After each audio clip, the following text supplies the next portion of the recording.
दोस्तों SSC ranker में आपका बहुत बहुत स्वागत है। आज की जो मैं क्लास कराने वाला हूँ वह आपका 7 फरवरी 2023 में जो एग्ज़ाम हुआ था उसका मैं शिफ्ट नंबर 3 लेकर आया हूँ। इसमें मैं हिंदी का 20 क्वेश्चंस आप लोग को कराऊंगा और इसी टाइप से एग्जाम में भी देखने को क्वेश्चंस मिल रहे हैं। आइए इसमें फर्स्ट क्वेश्चंस की ओर चलता हूँ। इसमें बोल रहा है निम्न में से अग्नि का पर्यायवाची पूछा है। अग्नि का पर्यायवाची क्या होते हैं? अनल होते हैं, आग होते हैं, दहन होते हैं, पावक होते हैं, ज्वलन होते हैं, धूमकेतु होते हैं, हुताशन होते हैं, ज्वाला होते हैं। तो इस टाइप से इसका अन्य पर्यायवाची होते हैं। अब यहाँ बात आता है कि जो अम्लीय है वह किसका पर्यायवाची है? तो अम्लीय जो है ये अमृत का पर्यायवाची है। ठीक है, अमृत का पर्यायवाची है। और आपका यहाँ पे अम्बक दिया हुआ है, तो अम्बक किसका पर्यायवाची है? ये आंख का पर्यायवाची है। ठीक है, नेक्स्ट आपका दिया हुआ है अनिल। अनिल हवा का पर्यायवाची है।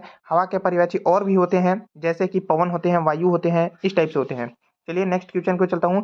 अगर आप लोग को पर्यायवाची का क्लास देखना है तो मेरा एक पर्यायवाची का स्पेशल क्लास बना हुआ है।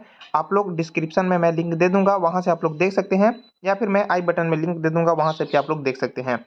आइए इसमें सेकंड क्वेश्चन की ओर चलता हूँ। अगला क्वेश्चन हिंदी में आपसे पूछ रहा है कि जो सुगमता से साधा जाए उसे क्या कहते हैं? सुसाध्य कहते हैं। अब देखो, दुर्गम्य किसे कहते हैं? जहां पहुंचा कठिन हो, मतलब कि जहां पहुंचना कठिन हो उसे दुर्गम्य कहते हैं। सुगम्य किसे कहते हैं? जिसे सरलता से समझा जा सके उसे हम लोग सुगम्य कहते हैं। दुर्गम्य किसे कहा जाता है? तो दुर्गम्य जिसका साधन कठिन हो, जिसका साधन कठिन हो उसे हम लोग दुर्गम्य कहते हैं। तो इस प्रकार से आपको क्वेश्चंस एग्जाम में देखने को मिलते हैं। इसमें अगला क्वेश्चन बोला हुआ है कि मुझे आशंका है कि वह इतना काम कर सकेगा या नहीं। इसमें पूछा हुआ है आपका, बोल रहा है कि इसमें रेखांकित शब्द के स्थान पर कौन से शब्द आएंगे? तो शंका यहाँ पे हो जाएंगे। मुझे शंका है कि वह इतना काम कर सकेगा या नहीं, जो ऑप्शन 2 क्या है? करेक्ट है। अगला क्वेश्चन आपका दिया हुआ है, बोल रहा है निम्नलिखित में से वर्तनी की वाला शुद्ध शब्द कौन सा है? तो यहाँ पे इतवार ऐसे लिखाते हैं, जो आपका ऑप्शन 2 में क्या है? करेक्ट है। नेक्स्ट क्वेश्चन को चलता हूँ। अगला क्वेश्चन आपसे पूछा हुआ है, बोल रहा है कि उसने पुरस्कार का अपमान कर दिया। उसने पुरस्कार का क्या क्या अपमान नहीं, तिरस्कार कर दिया, जो आपका ऑप्शन 1 क्या है? करेक्ट है। अगला क्वेश्चन आपसे पूछा हुआ है, बोल रहा है कि गांव से संबंधित क्या होते हैं? ग्रामीण होते हैं। उसी टाइप से आपका देश से संबंधित क्या होते हैं? देसी होते हैं। शहर से संबंधित शहरी होते हैं। और गायक क्या होते हैं? वह जो गीत गाकर अपनी जीविका का निर्वाहन करता है उसे हम लोग गायक कहते हैं, जो आपका 3 राइट है आंसर। नेक्स्ट क्वेश्चन बोला हुआ है कि खून पसीना एक करने का मुहावरा क्या होता है? तो कठिन परिश्रम करना होता है, जो ऑप्शन 2 क्या है? करेक्ट है। अगला क्वेश्चन आपसे पूछा हुआ है, बोल रहा है कि आंख की किरकिरी होना मतलब कि प्रिय न लगना, मतलब क्या होता है कि तुम तो बहुत मेरे आंख के किरकिरी लग रहे हो, मतलब कि तुम प्रिय मेरे सामने नहीं लग रहे हो। तो इस टाइप से आप लोग कह सकते हैं। नेक्स्ट क्वेश्चन को चलता हूँ। अगला क्वेश्चन आपका दिया हुआ है, बोल रहा है कि संख्या विशेषण शब्द इनमें से कौन सा नहीं है? मेरे 8। अब यहाँ पे क्या पूछ दिया? 8। अब 8 क्या है? एक संख्या है, तो ये संख्यावाचक विशेषण है। यहाँ पे 100 पूछ दिया, 100 ग्राम। ठीक है, तो यहाँ पे ये भी क्या है? संख्यावाचक विशेषण। इस टाइप से बोल रहा है कि राम ने 2 मीटर कपड़ा खरीदा। अब 2 है तो यहाँ भी संख्यावाचक है, लेकिन इसमें तीसरा आप जब देखिएगा तो इसमें आपका तीसरा बता रहा है यहाँ पे कि हमें चंद्रमा सुंदर प्रतीत होती है। तो ये जो आपका ऑप्शन है ये आपका संख्यावाचक विशेषण नहीं है, ये क्या है? ये आपका गुणवाचक विशेषण है। गुणवाचक विशेषण है, जो आपका ऑप्शन 3 क्या है? गलत है। नेक्स्ट क्वेश्चन को चलता हूँ। अगला क्वेश्चन बोला हुआ है कि सकाम का विलोम क्या होता है? तो सकाम का निष्काम होते हैं। उसी टाइप से आप लोग देख सकते हैं। उम्मीद है क्वेश्चन आप लोगों को समझ में आ रहा होगा, और इसी टाइप से हूबहू क्वेश्चन देखने को मिलते हैं।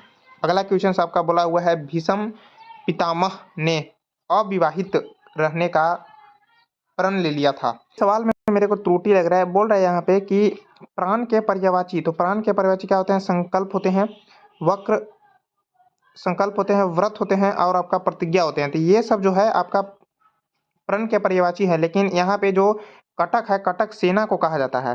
ठीक है, सेना को और क्या कहते हैं? तो सेना को और फौज भी कहा जाता है। ठीक है, इनको लश्कर कहते हैं। तो इस टाइप से यहाँ पे सवाल में कुछ गलत हमको लग रहा है। यहाँ पे आपसे पूछता कि प्रण का पर्यायवाची इनमें से कौन सा नहीं है? तो ये कटक नहीं है, जो ऑप्शन 2 क्या है? करेक्ट है। अगला क्वेश्चन इसमें पूछा हुआ है, बोल रहा है कि जो वर्ष में एक बार होता है उसे क्या कहते हैं? वार्षिक कहते हैं। नेक्स्ट क्वेश्चन को चलता हूँ। अगला क्वेश्चन आपसे पूछा हुआ है, बोल रहा है कि कभी कभी परिस्थितियां मनुष्य को आस्तिक से क्या बना देती है। अब यहाँ पे आस्तिक का विलोम क्या होता है, नास्तिक होते हैं, जो ऑप्शन 4 क्या है करेक्ट है। अगला क्वेश्चन आपसे पूछा हुआ है, बोल रहा है कि वर्तनी की दृष्टि से कौन सा वाक्य शुद्ध है। बोल रहा है कि फिजूल खर्च मत करो, जो ऑप्शन 1 क्या है ये करेक्ट है।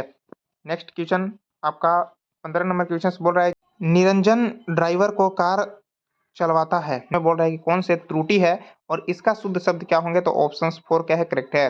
बोल रहा है कि निरंजन ड्राइवर से कार चलवाता है, निरंजन जो है ड्राइवर से कार चलाता है, इस प्रकार आपका ऑप्शन 4 क्या है करेक्ट है। और आपको एसएससी जीडी में 5 ठे गद्यांश देखने को मिलते हैं और आपको इसको छोड़ना नहीं है, क्योंकि ये 10 नंबर्स दे कर जाते हैं, तो इसलिए इसको आप ध्यान से जरूर बनाइएगा और बहुत ही आसान गद्यांश देखने को मिलते हैं। आइए मैं गद्यांश की चलता हूँ। आजकल देखा जाता है कि लोगों में त्योहार को मनाने की क्या है प्रवृत्ति कम की जा रही है। प्रवृत्ति का मतलब होता है कि मन का मुकाव जो होता है उसे कहते हैं। नेक्स्ट देखता हूँ, बोला है कि पुरानी उत्साह और आस्था का जो अभाव है वह आपका सर्वत्र दिखाई देता है। सर्वत्र का मतलब होता है कि सन जगह, ठीक है, हर वक्त, ठीक है। नेक्स्ट अगला इसमें दिया हुआ है आपका कि जहाँ त्योहार मनाए भी जाएं उसके पीछे अन्य क्या होते हैं, कारण होते हैं, ठीक है। कारण का मतलब होता है कि वजह आपका होते हैं, इस प्रकार आपका। नेक्स्ट आपका दिया हुआ है, बोल रहा है कि कारण होते हैं त्योहार मनाने के लिए समय और धन दोनों की क्या होती है, आवश्यकता होती है। जीवन में आगे देखते हैं, जीवन में प्रतिस्पर्धा बढ़ गई है, सब बातों के केंद्र में क्या है, धन आ गया है। मतलब कि अब सभी चीज को करने के लिए क्या हो गया, धन आ गया है। जैसे कि निर्वाह हेतु साधन रुपया पैसा हो गया है। तो इस प्रकार मैंने आपको हिंदी में 20 क्वेश्चंस कराए और आपको एग्जाम में भी इसी टाइप के क्वेश्चंस देखने को मिल रहे हैं।